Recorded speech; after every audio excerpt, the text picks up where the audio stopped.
Born to be wild or behind bars, USA Today says dozens of members of the Outlaws Motorcycle Club were picked up in an FBI sweep across Indiana yesterday. The nature of the charges have not been revealed, but word has it they included racketeering and mail fraud. Gunman in Colorado's deadly Dark Knight shooting will be in court this morning, and based on evidence in his booby-trapped apartment, investigators believe James Holmes was planning the massacre for months. The FBI has been busy today. They will release new evidence in the Trayvon Martin case this morning. Florida's state attorney is expected to release FBI reports today shedding light on whether race played a role. Penn State, you are guilty of a cover-up. So says lead investigator and former FBI bigwig Louis Freeh. The evidence. President Obama reveals his biggest mistake since taking over the big house. Too much perspiration and not enough inspiration.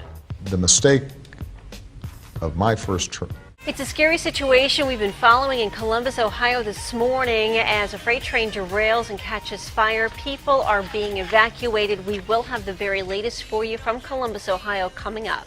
Fire crews are still working to put out flames after a freight train derailed, hurting 2 people. Right now, a mile-wide area of Columbus is evacuated and hazmat teams are on the scene. James Holmes, he's 24 years old. They do have him in custody. There are at least 100 FBI agents, SWAT team, police on the scene. You're looking at live video now outside of Mr. Holmes' apartment where he told the police that he had explosives inside his apartment building. We want to get you updated on the deadly shooting this morning that happened at a movie theater outside of Denver in Aurora, Colorado at the Century 16. Between 12 and 14 people have been confirmed dead. Between 38 and 50 people have been wounded. It happened shortly after midnight at a midnight screening of The Dark Knight. A gunman came into the theater number 9 at the Century 16. You're looking at live pictures right now from the scene of the crime, and he opened fire after throwing a can of tear gas out. One witness said he was wearing a long coat, which is reminiscent of the Columbine shooting.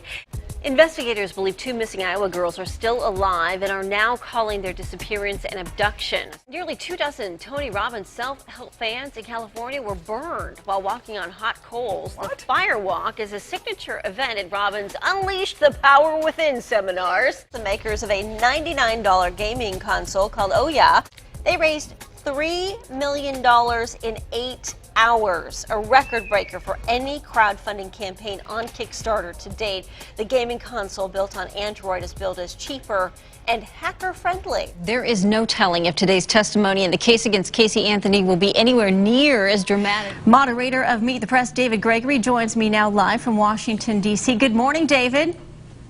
Good morning, Andrea. Let's talk about the budget. The clock is ticking for lawmakers to come up with an agreement over the debt ceiling. How are their discussions coming along?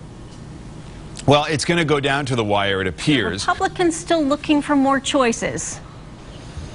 Well, I think they are. Our polling indicates that there's still a high level of dissatisfaction. Less than 3 weeks from the final space shuttle launch, NASA crews are hard at work getting Atlantis ready to go. The book we all turn to find out how much our cars are worth just released a new list of cool cars, and they are all affordable.